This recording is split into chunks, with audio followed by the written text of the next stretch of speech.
Good day, ladies and gentlemen. On behalf of the National Institute of Security, Safety, Management and Applied Technology, I welcome you all to this webinar on the strategic importance of the Andaman and Nicobar Islands.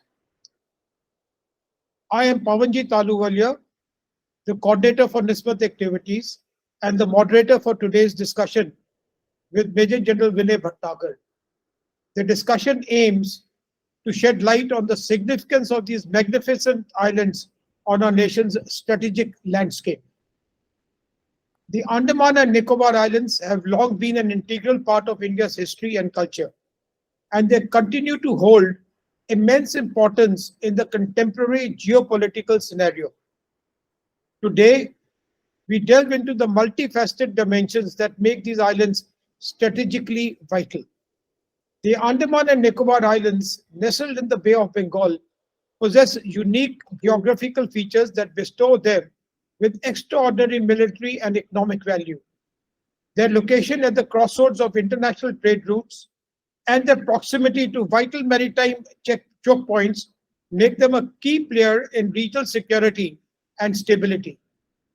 During the discussions, we will explore how these islands contribute to India's defense and national security. We will examine the military infrastructure, naval presence, and surveillance capabilities that help safeguard our nation's interest in the Indian Ocean region. The Andaman and Nicobar Islands offer a thriving ecosystem with immense potential for economic development.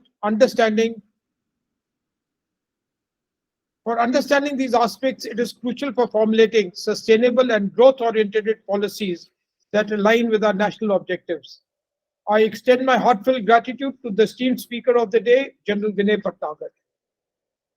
General Bhatnagar is a second-generation military officer of the Indian Army. His father served the Corps of Artillery and he joined the Gorkha Rifles as an infantry soldier. He served in the Indian Army for nearly 4 decades.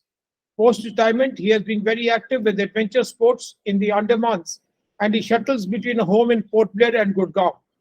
His son is a chief engineer with the Merchant Navy. I start by asking General Bhatnagar if he could please give us an introduction into the history of the Andaman and Nicobar chain of islands. Thank you, Pawan. It's been wonderful being here. And over a period of next hour and a half, perhaps, I will be able to put some light onto the strategic importance of the islands. Now, as you see the islands, this is a map of the Andaman Islands. The Andaman Islands actually have evolved through the titanic shifts, continental shifts. And it's very important to understand this titanic shift because it has an ecological representation in the islands. Many years earlier, when the continental shift took place, first between the continent of Africa and India, and the Indian continent shifted and created the Arabian Sea, Indian Ocean, and the Arabian Sea. That was the first shift. But the second shift that took place was in the creation of the Himalayas. And that is when the Andaman and Nicobar Islands formed. The Andaman and Nicobar Islands, as you can see, are in the middle of the Bay of Bengal. The northern part of the islands is part of the Arakan Hills in Burma, whereas the southern part is part of the Indonesian range of Matawali. So these islands are formed by the ranges south, which is Aceh and Indonesia, and these islands in the north are part of the Arakan Burma. Now, historically, Ramayana tells us that when Hanuman was looking for the Sanjeevani, he evidently stopped in the Andaman Islands, and the Andaman Islands are referred to as Hunduman. in the Ramayana. So that is the first reference to the Andaman Islands. However, many years later, throughout, there were travelers who came there, including Marco Polo in the 13th century, and they gave various names. There were Europeans also who traveled here. You must understand that the Andaman Islands are 1,200 kilometers from the nearest land, Indian continent, 1,200 kilometers. And between the Indian Ocean and the area of Bangladesh and Myanmar, these are the only islands that stretch from the north to the south about 450 nautical miles. So the significance of this is that when these travelers went around and they saw these islands, they definitely wanted to stop and see whether they could replenish their goods, visit that place, and maybe expand. But whether it was Marco Polo or the other European travelers who came to the site, including Chinese, they found the areas very hostile. And therefore, both from the point of view of climate, from the primitive tribes that were there, as also the vegetation and disease that was there. So none of them settled down here, actually. So the Andaman Islands really never got any support as far as the Western or the European travelers were concerned, even the Chinese. It was in 1788 that Lord Cornwallis, who was the Governor General in Calcutta, in charge of the East India Company, he asked Lieutenant Blair. He was a hydrographer, and he asked him, he says, you go and see these islands and see if we can do anything. There was a reason for that. And the reason was that the British had overcome the Deccan Plateau. So there were ships sailing from the Deccan Plateau to Calcutta, which was their headquarters. There were ships coming from from Chennai, Madras, and also going there. And there was nothing to, if something happened at sea, there was nothing that they could do till they reached Calcutta. There was no port in between. So Lieutenant Blair was asked to go and examine the feasibility of establishing a post and a harbor in the Andamans. So in 1788, Port Blair, armed with this direction, landed at a place called, this is now Diglipur. He landed here, and he named it Port Cornwallis after the Lieutenant Governor. And he started clearing this area and started settlements. He asked for people to come. He got local labor, which he found was friendly. And so the first establishment was done in 1788 in this area by the British. Now, when the admiral of the British fleet, the brother of Lord Cornwallis, came, he found this area not very suitable. And he said, listen, I can't bring my fleet here. There's low draft. I can't put a large number of ships here because they had expansion plans. So Lieutenant Blair was asked to resurvey this whole area, which he did. In 1872, he resurveyed and he came to present-day Port Blair. And this is the area where he surveyed, and he found that this area was very conducive. There was fresh water available. There was no disease. There was open space, and therefore he chose this. And Cornwallis agreed to this. So the Port Blair was established by Lieutenant Blair, and that is how the island has got its name. That's why it's called Port Blair. So that is the short history of the discovery of this area. So I will take you now to the next step as far as the Car Nicobar Islands are concerned. The Car Nicobar Islands were part of the Dutch Indonesia. The Dutch had acquired these islands, but there again the Dutch couldn't establish anything. They found it not very conducive to stay there, or they felt it was not worthy of their investment. So they sold it to the Danes. The Danes also never stayed for more than a year, and they said, we can't do it. So in 1862, the British acquired these islands from the Dutch. And so the Nicobar Islands were absorbed by the British in the year October 1862. And in 1872, the British merged the Andaman Islands to the Nicobar Islands and called them Andaman and Nicobar Islands under the British flag. So that is the history in short about these islands. Now, when I was talking of the continental shift, there is an issue here, and I said there's an ethnic issue. You see, the people in the north are all Negorites. They're like Negroes, Africans. And the people in the south are all Mongolite. Well, it stands to reason that people in the south are Indonesian, so they will be Mongolite. But this is only because of the continental shift that took place many, many centuries ago when it broke from India, South India. You see, South India is also dark in color, while they have evolved. But these people have not evolved. They're absolutely, absolutely like Negroes. And they're absolutely black with curly hair. Natasha, if you change the next slide. So here are the 5 tribes. These are protective tribes. So I'll go through this and see. This is the most popular tribe. It's Java. They're semi-educated. They are in the central belt of the Andamans. So if you drive by road from Port Blair to Diglipur, which is the northern part, you go through a Jarva sanctuary. Now these people are protected.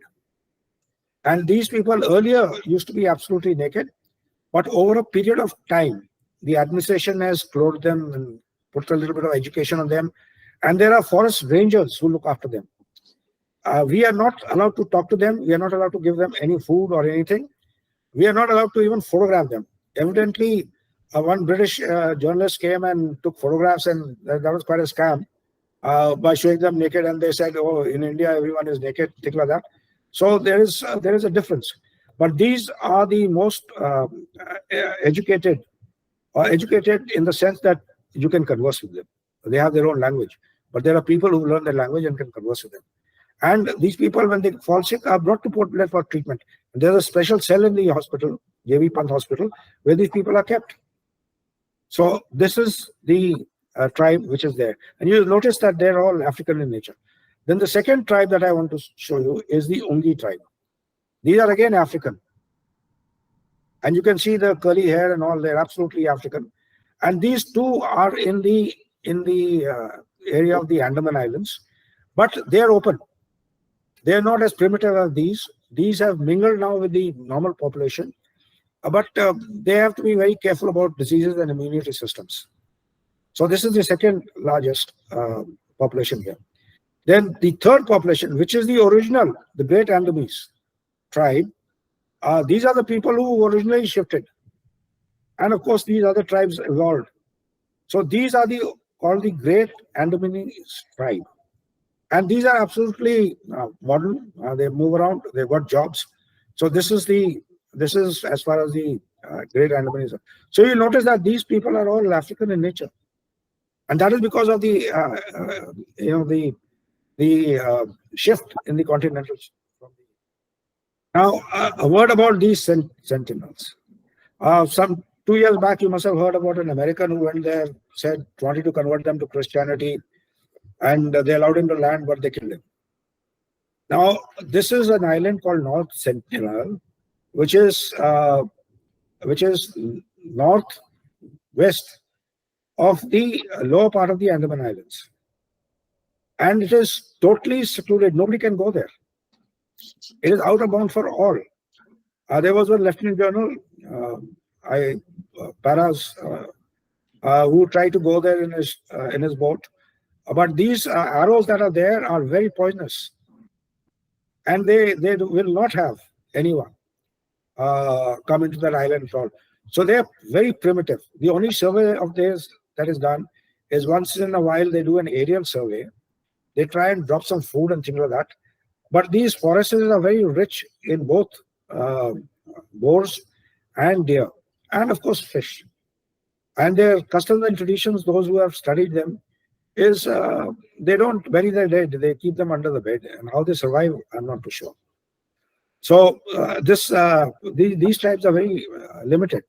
And the government of the Andamans has taken a great pain to make sure that these tribes are preserved, because their numbers run in only 3 figures.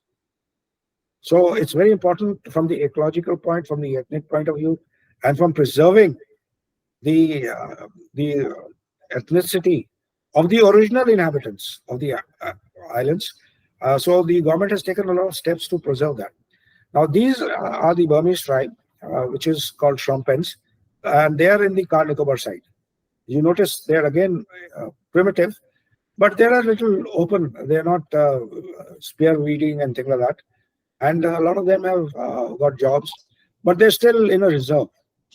Now it is just for your information that the Car Nicobar set of islands is out of bound for tourists. No tourists can go there. It is basically to prevent to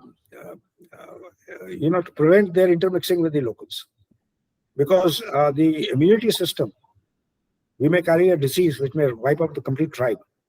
So therefore, the lower part, Car Nicobar, is open only to government servants and to the armed forces who have got certain posts, and to the government officers which are there. It is not open to tourists at the moment. So that is the issue that I wanted to flag here. Now, I will come back to the this issue about. Can I have the next slide, Natasha? All right. Now, you see, what happened was in 1857, when the Great Mutiny took place, there were a large number of mutineers who were, I would call them freedom fighters, who were captured by the British, and they were sentenced, depending on the crime, they were sentenced to either life imprisonment or they were sentenced to death. Now, the Australians, the British already had an experience of Australia being a penal country. So therefore, they, not caring the person there, he said, let's try and see if we can make Port Blair or the Andaman Islands a penal colony. So therefore, again, an expedition was formed. Dr. Mont, he was an anthropologist.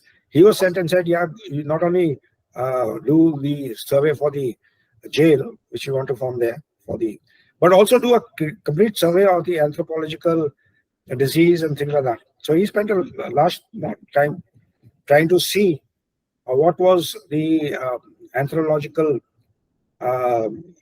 system of the Andamans before he called other people.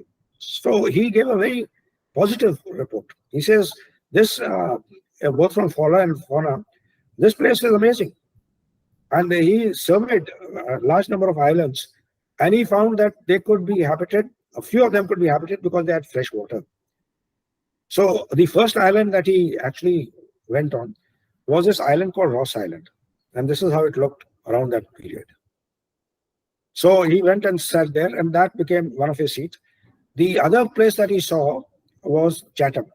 Now it must be remembered that after Lieutenant Blair had discovered Port Blair, a large number of British people also came there.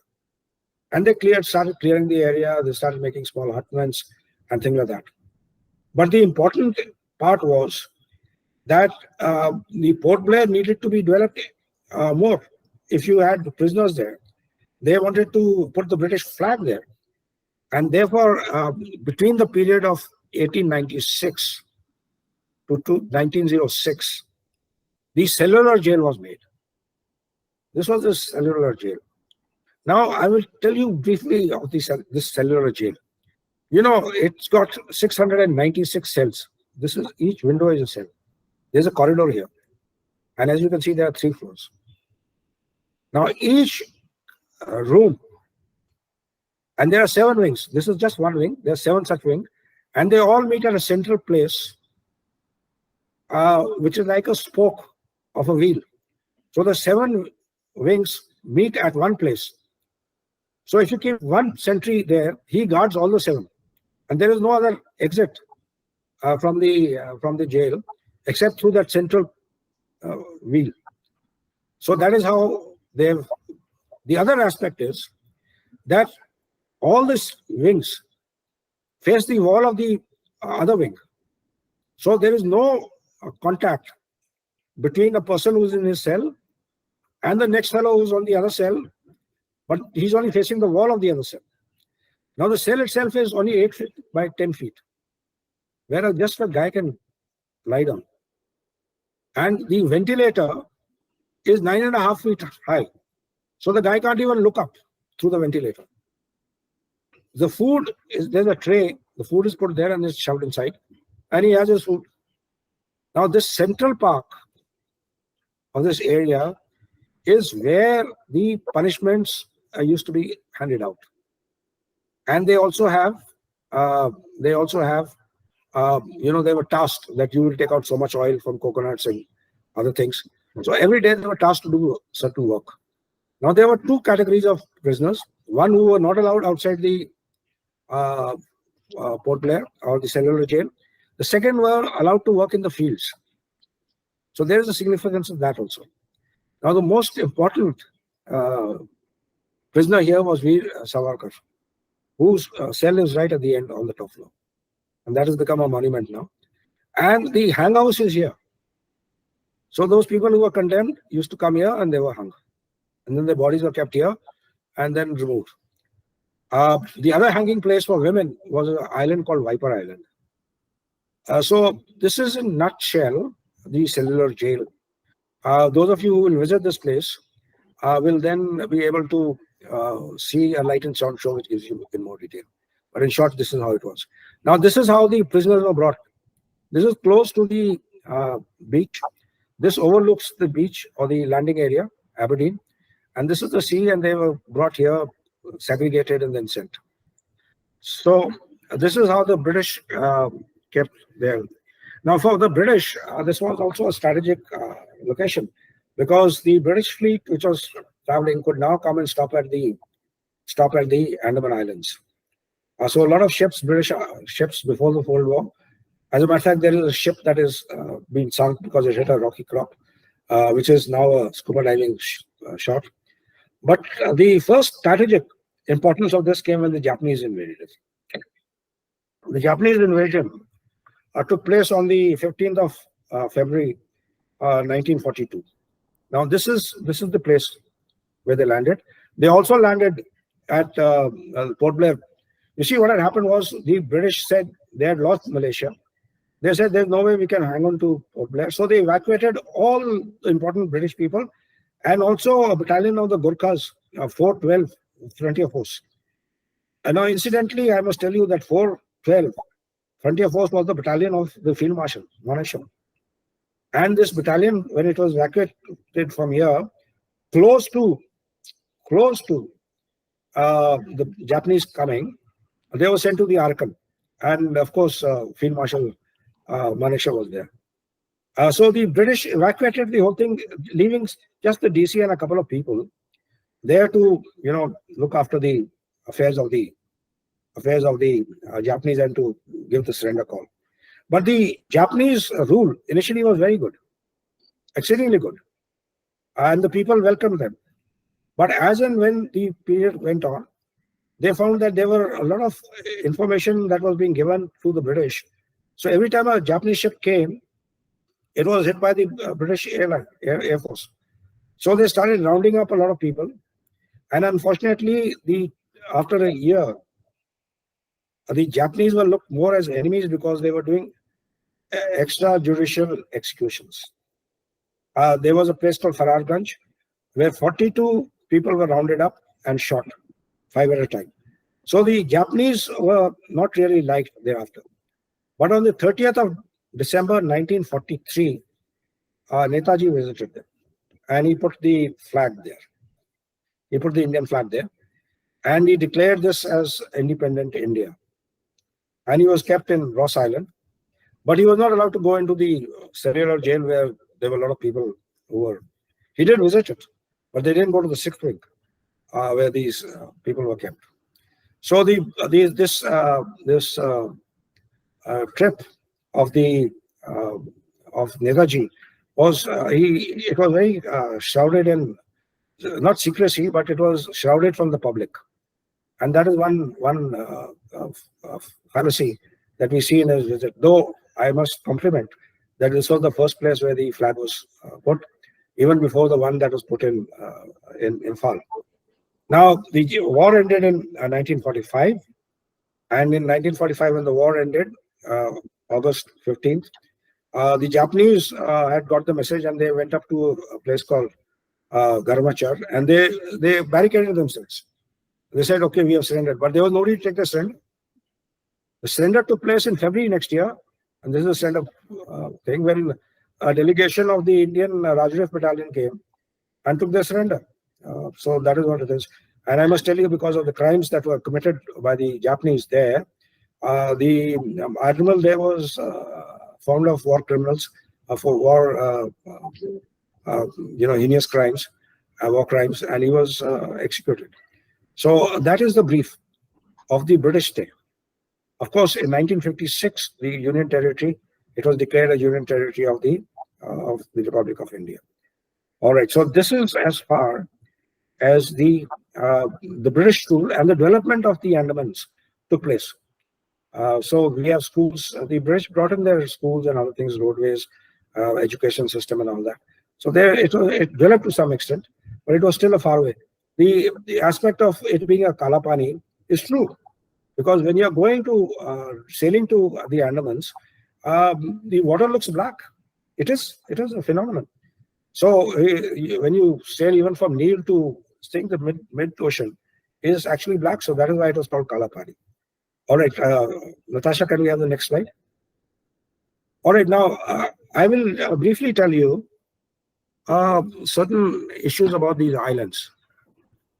These islands are indeed unique, and they have their strategic importance. Like even the Japanese had conquered this only to protect their supply lanes that were going to Burma or to Malaysia. So they captured these islands. The British wanted to take them back, but the war ended before that. Now, the point I would like to mention here is that there are certain channels. That is the 10-degree channel, and here is the 6-degree channel. Now, I'll brief you on both these channels.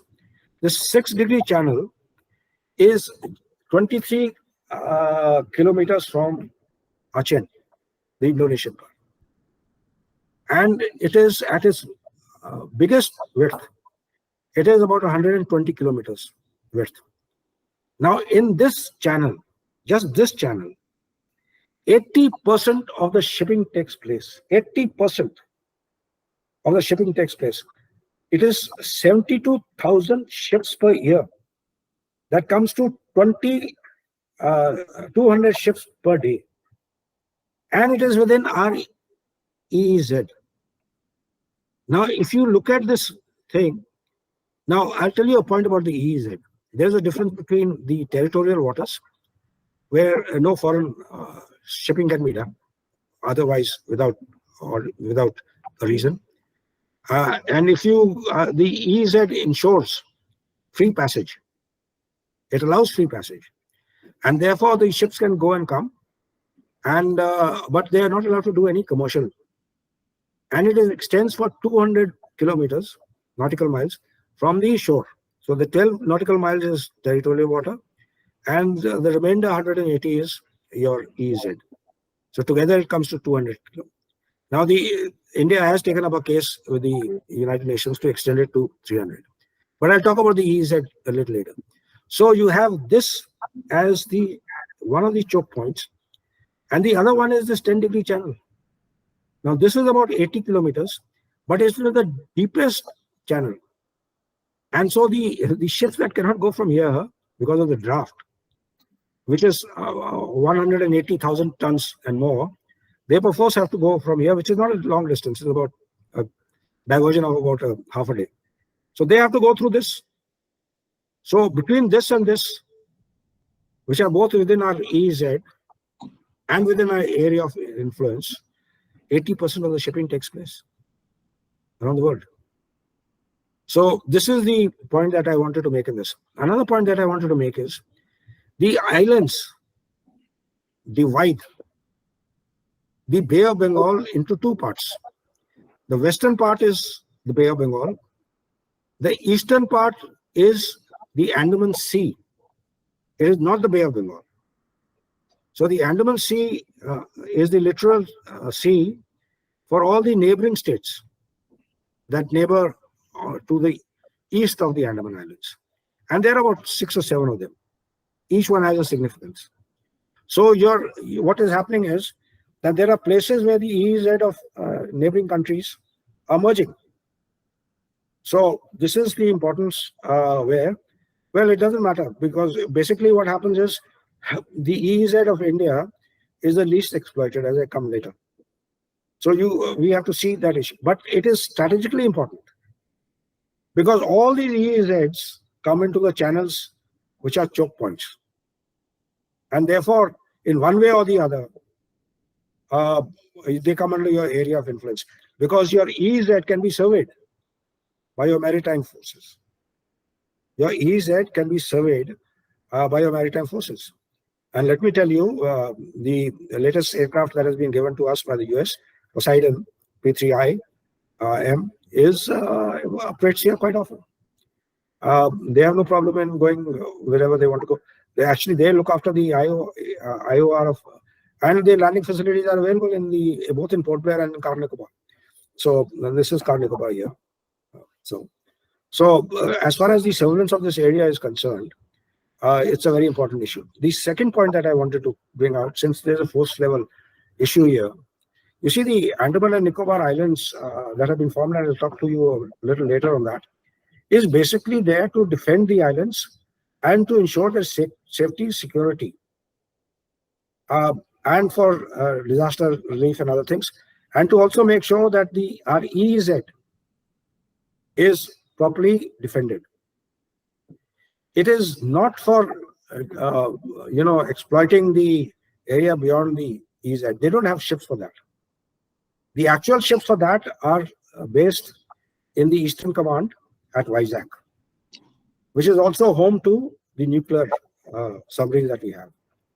So they look after these things. But notwithstanding, having said that, the Eastern Naval Command and friendly forces navies do exercises in the Andamans on whether it's checking their interoperability or checking their various SOPs, learning from best practices, communication, disaster relief, evacuation, and things like that. And I must tell you, it's a very nice sign that once the warship comes into the territorial water of a country, it has to raise the country's flag besides its own flag. So if you see a Singapore flag coming in, it also has an Indian flag. That is, it's coming in peace, and that is at the sanction of the host country to come in. So these islands are now extremely important because of its geographical location. It's in the middle of nowhere, and yet this middle of nowhere gives it a tremendous advantage strategically, because it cuts. Seeing taking off an aircraft here for maritime duties, then to take it off from Calcutta or some other place. Look at the distance and time it saves, including, I must tell you, since we are talking the force levels, the Car Nicobar Island here was captured, the British made it. It has an airfield which can have landing facilities for a B-54 bomber. And I must tell you a tale because I was there. Suddenly, there was a B-54 which was going from Digo Garcia to Subic Bay. And it flew twice over, and he said, I want to land because I've got engine problem. So before the sanction was taken, it landed. The issue was that this airstrip is extremely large. As a matter of fact, if you go fly to that place, you can see the airfield before you see the island. And so this is a major Air Force base now. And there's a 35 wing which is there established there of the Air Force. And naturally, you can if you put the logistics, you can build up a squadron of Sukhois or any aircraft that you want within a short matter of time. So this is, I'm telling you, this is the build-up. Now, as far as the Port Blair Airport itself is concerned, I was once landing at the Port Blair airfield and I saw 6 F-16s there. 6 F-16s at Port Blair Airport, the civilian airport. I mean, the Air Force uses it for transport.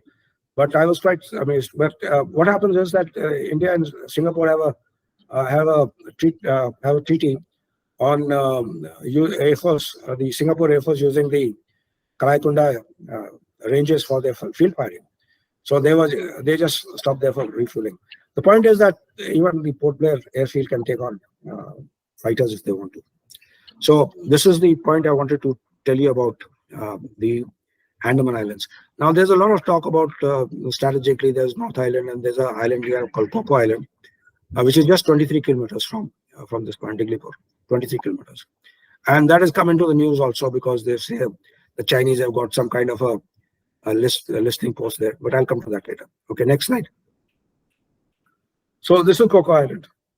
Now, you see this over a period of time. Now, this is under surveillance of the defense forces and everything. There has been no noticeable development. This is the airfield where I guess certain not very large aircrafts can land, but this is what it is. And so this is one airfield which is there. And this is a small harbor.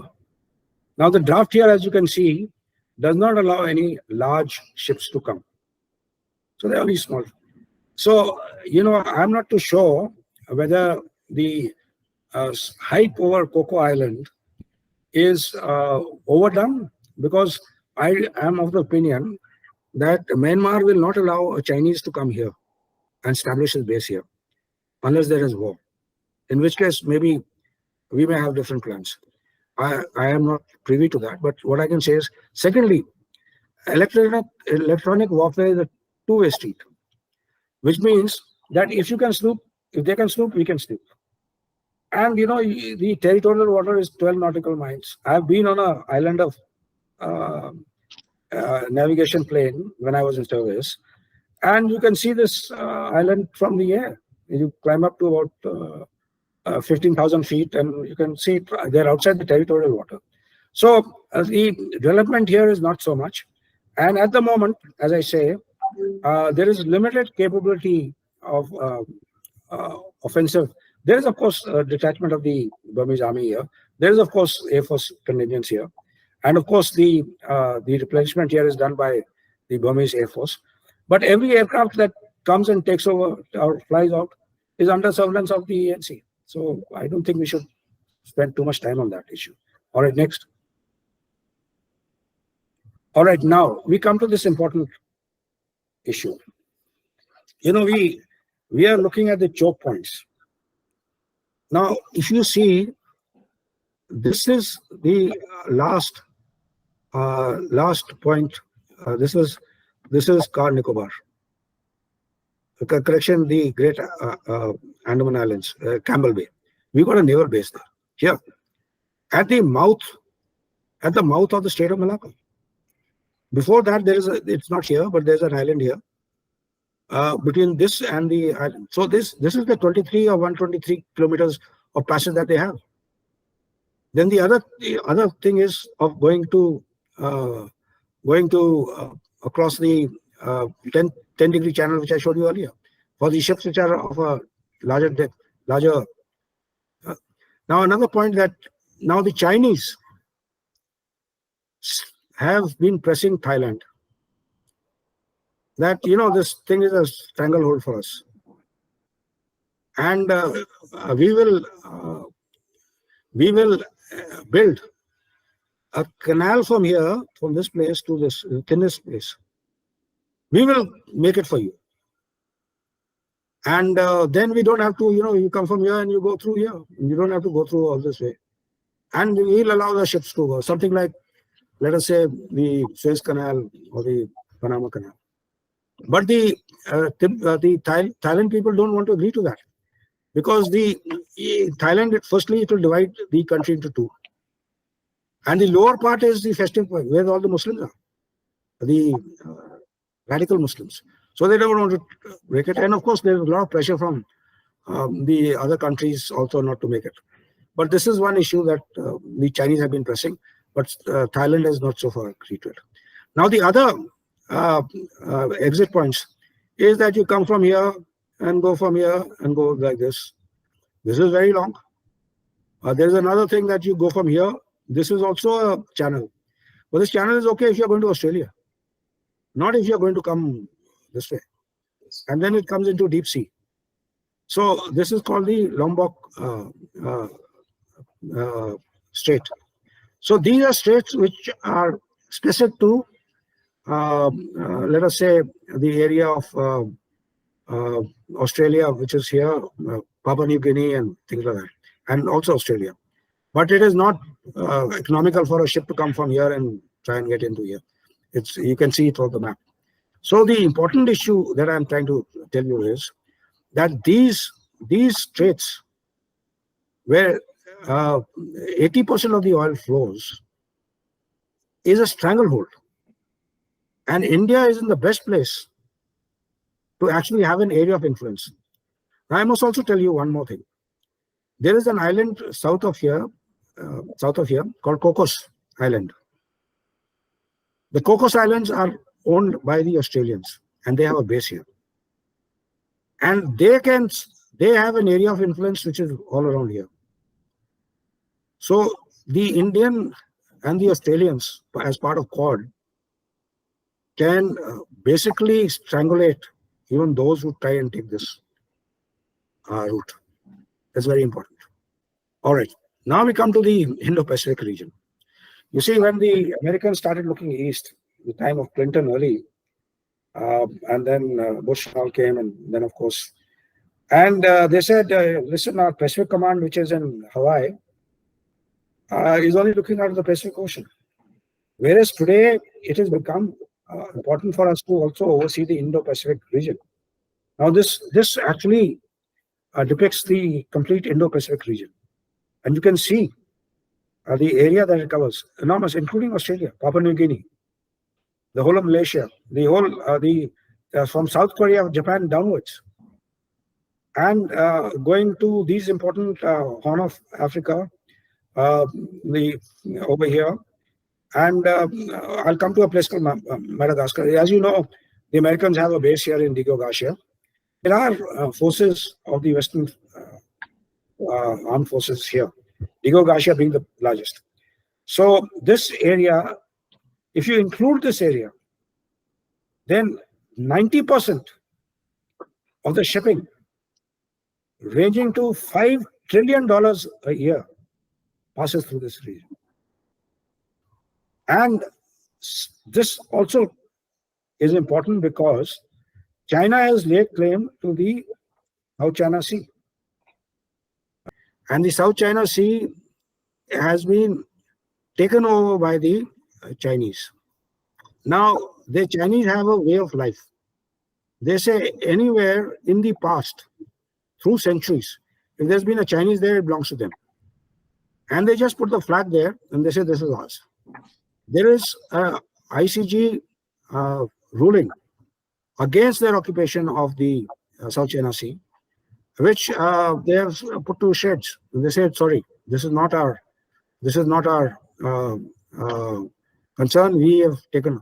So the South China Sea safe passage also makes a lot of difference as far as the movement of shipping is concerned here. Now, through this area, we have $5 trillion of trade taking place every year. And the important parts are, you have South Korea and you have Japan. And you have Taiwan again, important issue. And then you have the areas of Thailand and Indonesia, which the Americans are trying to put through. And Quad, of course, is Australia, India, Africa, US, and Japan. So you have a very strong, though economical thing, also a military alliance looking after this area. That's the sensitivity here. And the treaty that we now have is that any of the Quad ships can come into any parts of India, including the islands, for repair and replenishment. So that is a big help. As you're aware, there are American ships that are being repaired in Chennai. So I just spoken to you about the 10-degree channel. Now you look at this sea route that the Chinese have. So they come from mainland China, and they go through this, and they have to come through this area and exit from the Malacca Strait and go through the 6-degree channel, and they go wherever they want. Now, this is an important sea line for the Chinese, because Chinese are not fuel surplus. 80% of the fuel comes from the Middle East.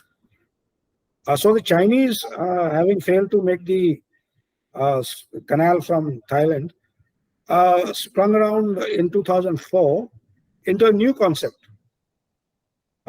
Besides the Belt and Road concept, that is the land route, they also came up with a system called strings of pearl. Next.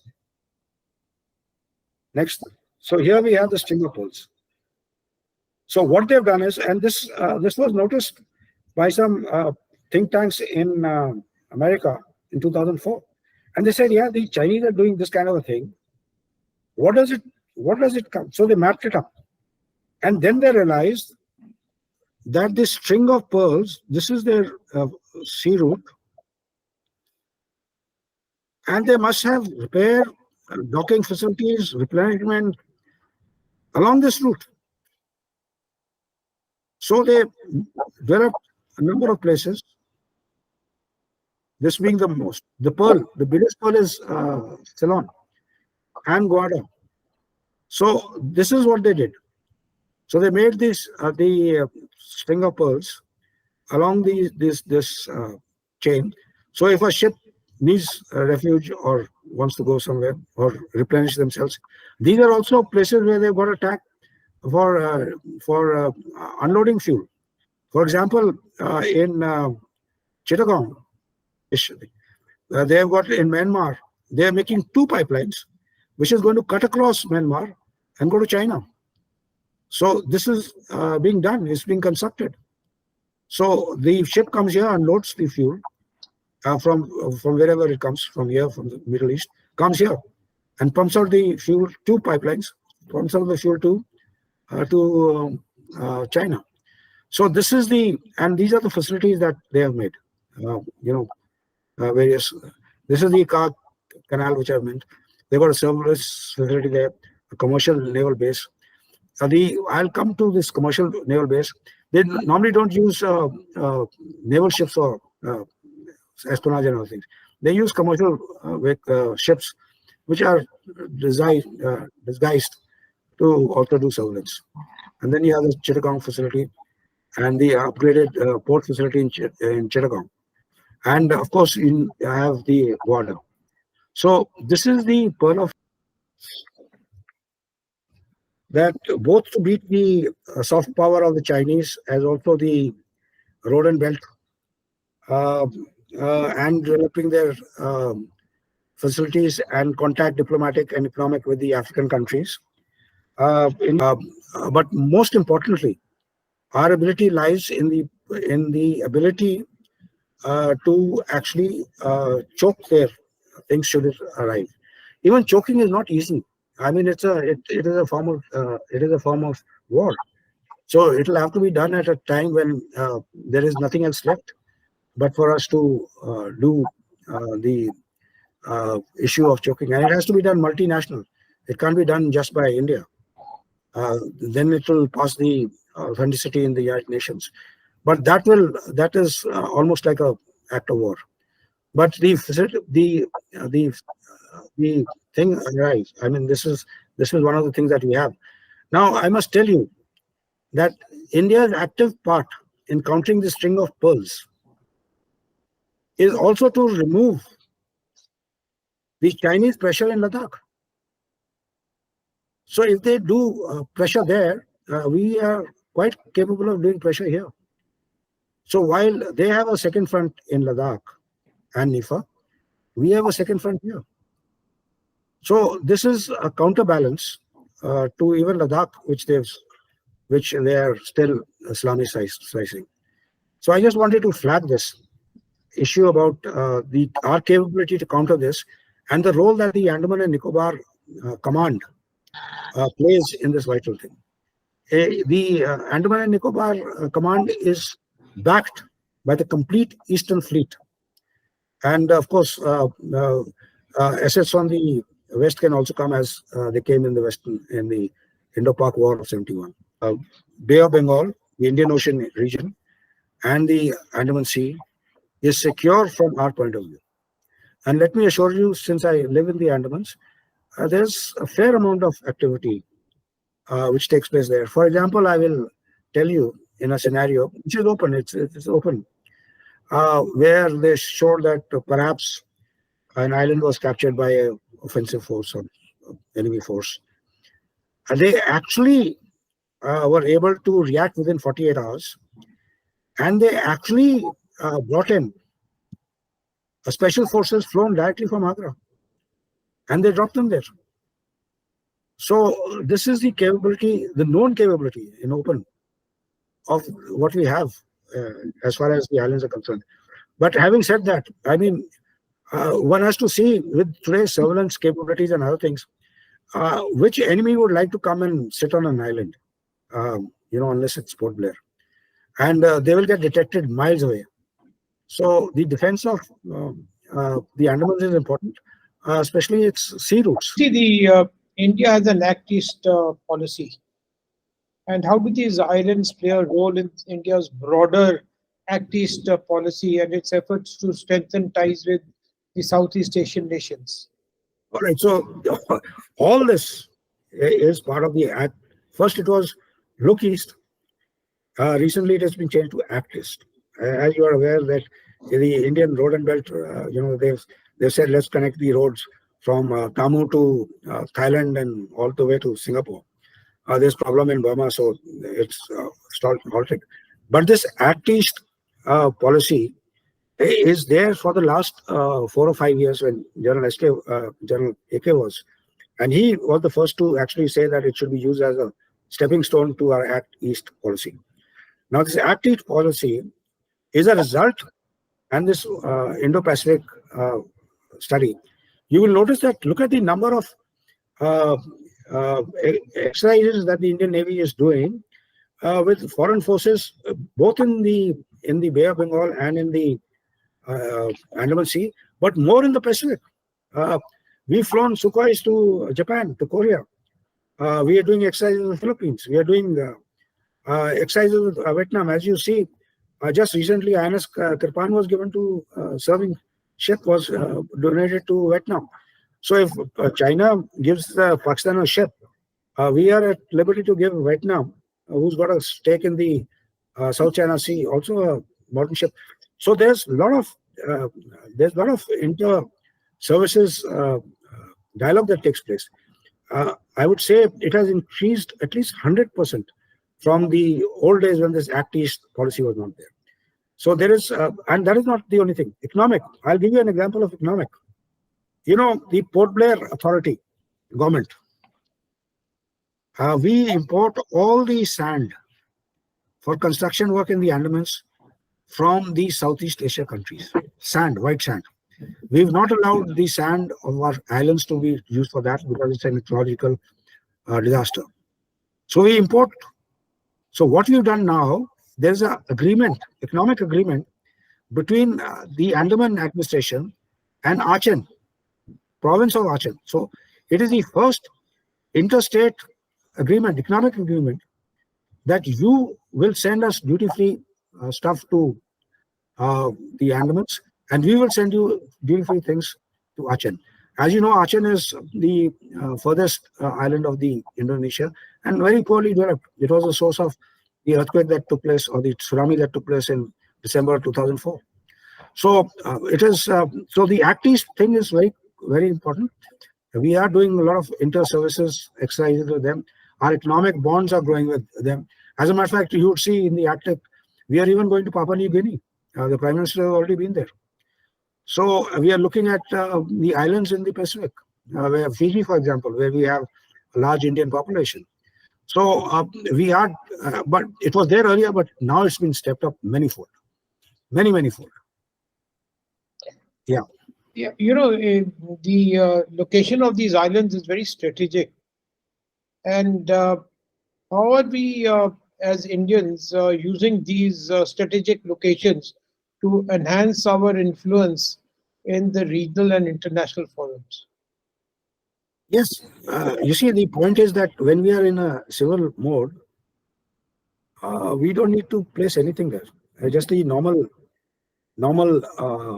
forces that are there. We have a brigade. A mountain brigade in Port Blair, 2 battalions and 2 TA battalions. We have a 37 wing in Car Nicobar, and we have a proper vice admiral, Sincan, in the Andamans, who looks after the complete islands. So, and I must also tell you, we have 2 dry docks in the Andamans today, where ship repairs, they don't have to go to Madras or Calcutta or Vizag for ship repairs. We have 2 dry docks there. So the build-up, as far as the Air Force is concerned, there certain logistic issues are pre-placed wherever they're there. And the logistic build-up can take place within 24 hours, whether it's for even disaster relief. For example, if you need evacuation of civilians, you'll get C-30 Hercules or the C-5 Galaxies. So and ships, the best ships for evacuation of casualties or refugees are the LSTs, which are already there with the Andaman Command. So, and we have also, I must mention that the Coastal Guard has been increased manifold. Actually, the Coast Guard is 2-dimensional now. It has better avionics in their aircraft and also ships. It can, as far as the territorial surveillance is concerned, it's all left to the Coastal Guard. And there's a rear admiral in charge. So, and I'll tell you another thing, the gradation of radars and things like that takes place throughout. So I'm sure those would have taken place. I would also like to touch, now that you mentioned this look east, the last island, which is the Great Nicobar Island, is now being turned into a transshipment, transshipment base. Now, this is a major project. And this project is, what it does is that at the base of the tip of Car Nicobar, there's an island called Great Nicobar, also known as Campbell Bay. They are making an airfield with dual purpose. They are making a large shipment container because of its deep sea wedge, where larger ships, 1,800 ton ships, can come offload their goods, and those then can be taken by individual smaller ships to Chittagong or to various ports in India or in South Asia. So these are major activities that are taking place here, and these are all part of Act East. As also, it's all based on the strategic importance of the Andaman Islands. That is the backbone from which all these developments are going to take place. Can you talk something about the tourism industry in on the islands? And whether the foreigners can land directly into Andaman, and is it an international airport? Yeah, all right, Natasha, you can go to the next slide. All right. Now, over the last 2 years, there have been large schemes that the government has taken, and it has basically, I was talking to the LG Admiral Joshi, and I told him, I said, complimented him because the Andamans in the last 2 years have gone sky high, and he says, "Paisa aa raha hai." So the basic thing is, if you have the money, you can do the thing. Now, the first thing is the improvement in the network connectivity. Now, in 2018, there was a proposal that, in the Andaman Islands before 2018, you couldn't connect even to your wife, because every time I try to connect, this number does not exist, which was really sad. But it was a bad way. So even the ANC was dependent on satellite communication, which is based on weather. It's based on so many other things. Now this couldn't happen. So the proposal was put earlier, and but it was implemented, thought of seriously in 2018, and the Prime Minister inaugurated it in 2020. So that was an amazing feat. Now with this cable, you get a bandwidth, a fairly large bandwidth for the main island. But for the other islands, the bandwidth is low. There's a reason for it. The reason is that the islands, for example, Neil Island has a population of 2,000. So what they do is they put a microwave connection, which at times works exceedingly well. But I'm glad to say that the Andaman Islands itself and the Nicobar Islands have this cable network, which was made with Japanese help, and it was inaugurated by the Prime Minister in 2020. It has done amazingly well, and I'll show you some of the benefits of that. The second one is development of a deep draft shipment harbor, which I've already spoken about in Campbell Bay. Now this has dual purpose. The same harbor can be used by ships. The same harbor can be used by the armed forces, the airport. I must tell you another thing, Pawan, I forgot to mention. Do you know there are about 120 international flights that fly over the Andamans? 120 flights a day. Now, if, for example, in times of war, we close this airspace, you can see the havoc it will play. Whether planes are going from south to north or north to south, or whether they're flying from east to west, they all go through the Andaman airspace. So that's another clinching factor that we have in hand. Of course, you'll have to have a war to do that. So this is the other thing.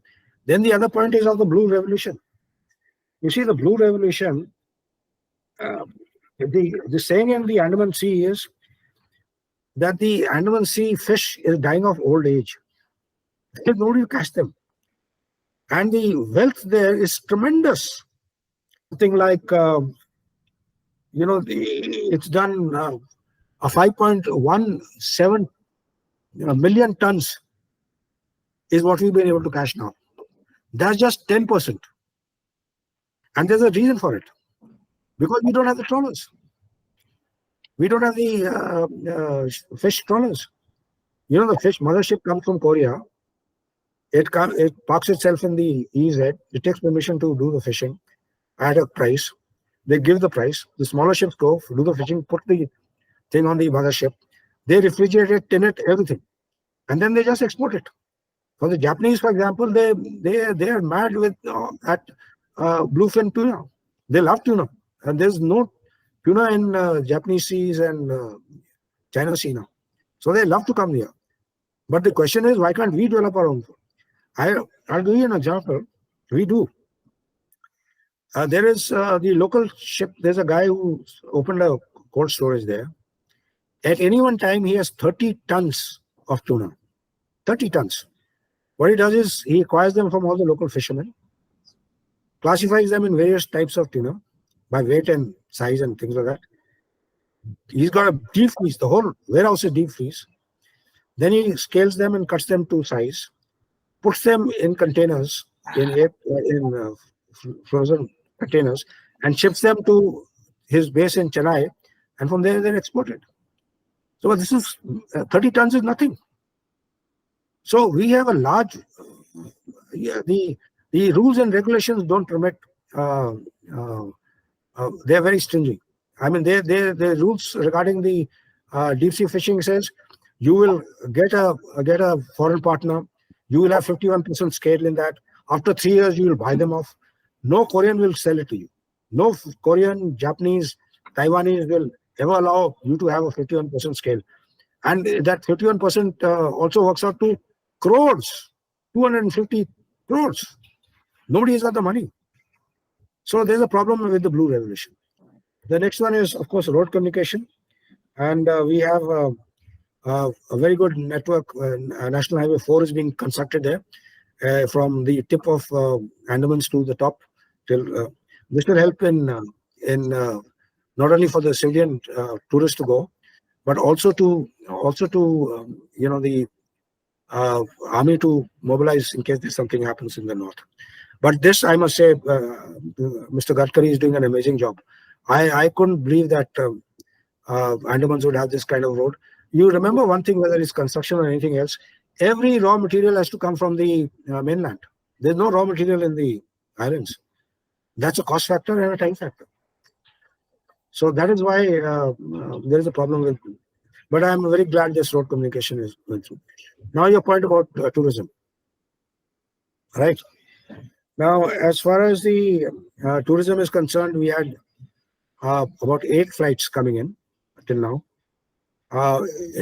This year, I think just on the 18th of July, the Prime Minister inaugurated the international airport in Port Blair. It is capable of handling 40 lakh passengers per year. It has got about 12 immigration centers and things like that. Now, the airport has also been lengthened and hardened. You need a specific width and hardness for international flights to come, which has been done for the last 2-3 months, or rather 1.5 years. So that is ready now. And the international airfield now can keep 2 777 or equivalent Boeings and 8 737 equivalent planes at any one time. So that is the scope. And the places that have been connected internationally so far, or are being connected, are firstly Bangkok, secondly Kuala Lumpur, and lastly Singapore. But the first flight that landed was from Nepal. I don't know how many passengers got off and why. So that was about tourism. Domestic handicraft is an issue because you got everything available there. There's forest. Acha, you wanted to ask me a question on tourism. But now that you mentioned that the international airport is open, and you would be having a lot of tourists coming in, what is the tourist infrastructure that exists on the islands? All right. Firstly, let me tell you 2 things. As far as the foreigners are concerned, you don't need a special permission to come to the Andamans. That is number one. As long as you have a visa, Indian visa to visit India, you can come to the Andamans. There are certain nationals not allowed. They will not be given visa. But if you have a visa, you can just take a flight and later on a domestic flight. Now, Pawan, there has been a lot of improvements done as far as the hotel industry is concerned. We have a large number of 3 and 4-star hotels. The only 5-star hotel is the Taj Hotel in Havelock. The bookings are heavy during the season. And for the facility, because it's all inter-island travel, there are a large number of very modern luxury ships that take them around. These ships have been made in Singapore. And they're not Desi ships. I mean, they're world-class ships. And they're hydrofoil. They're, of course, single keel also, but mostly hydrofoil. And they take about 2 hours to go to Havelock, 1.5 hours to Neil. And they operate 6 flights a day, 6. The other issue is that though the government is trying to get seaplanes also, I'm not too sure whether that's going to work. Because, the tide, the timing, the draft, the seas are very unpredictable. If it's rough, you can't land.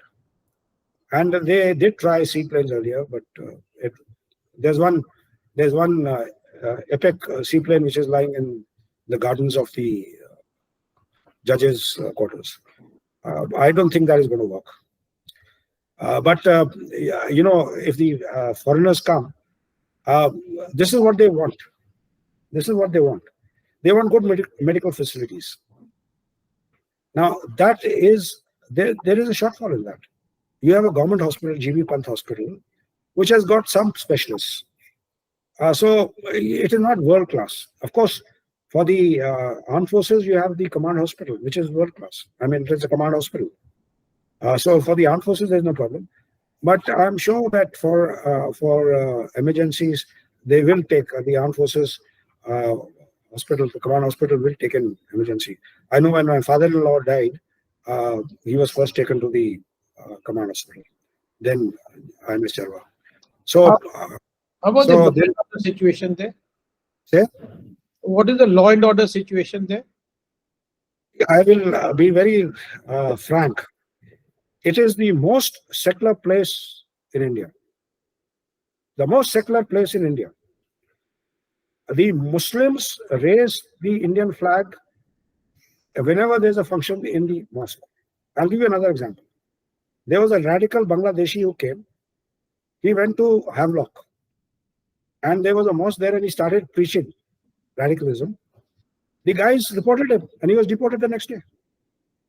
And these are Muslims who have been here since before independence.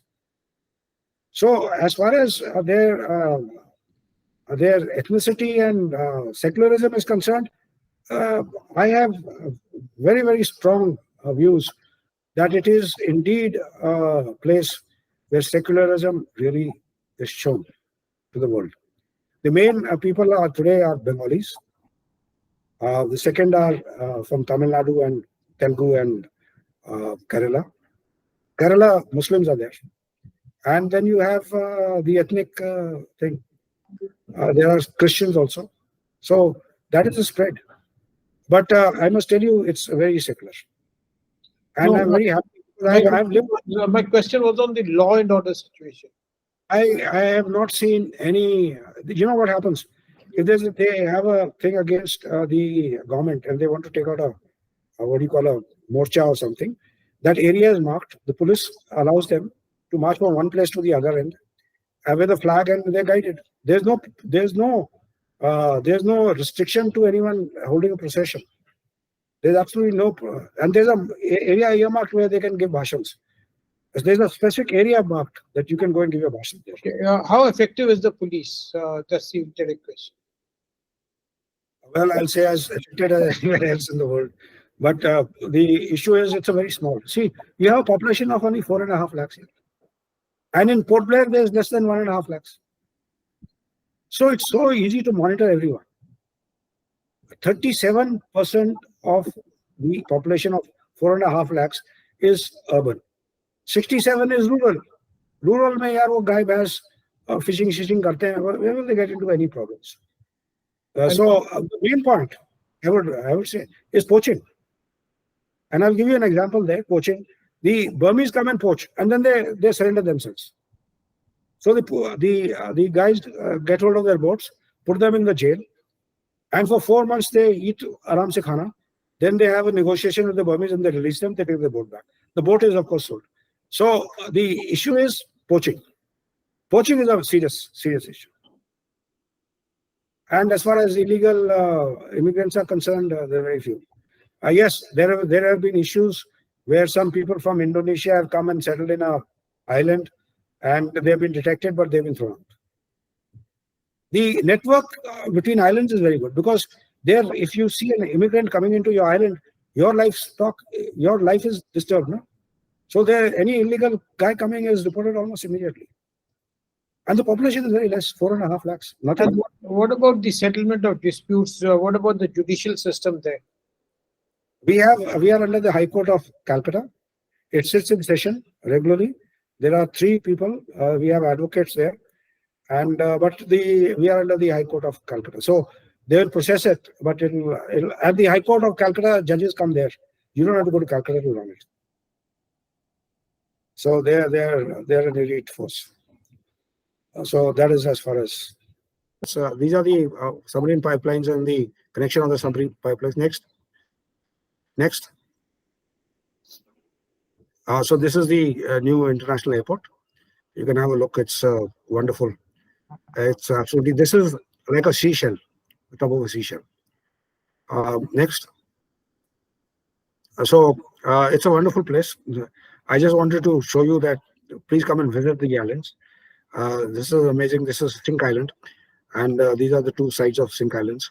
This side of the ocean is quite different. This is the other side, and you can actually walk around here. And this is inhabited. So the charm of coming to the Andamans is that if you go to these remote islands, you can actually be the only person on the beach, which we have been many times. So it's out of the world. So you can see you can do snorkeling here, and you see major marine life, dolphins, and all kinds of fish are here. And of course, you can do scuba diving and other things. Vinay, I'd like to thank you for your wonderful discourse on the islands. And the Andaman and Nicobar Islands have had a long and storied history, which has been intertwined with the India's maritime heritage. It's geographically, I think, positioned at the crossroads of major international trade routes. The Andaman and Nicobar Islands serve as a natural bridge between East Asia and South Asia. This unique location offers immense strategic advantages, making them an essential asset for our country's security interests in the Indian Ocean region. And beyond the security significance, the islands present abundant economic opportunities, as you mentioned, and tourism opportunities. Their rich biodiversity and natural resources open doors for sustainable development, ecotourism, and maritime trade. I'd like to thank you, Vinay, once again for the excellent discourse that you had and the wonderful knowledge that you sort of imparted to everyone. Also. So I just wanted to thank you all for being patient listening to me. But those of you who do wish to come to the Andamans, I've just given you one of the glimpses of the islands. Do make it a trip and come and see for yourself. Thank you. And before we finish, I'd like to request all viewers that if you like the video, please like it and subscribe to the YouTube channel of Nissmat. Thank you very much, Vinay. Thank you.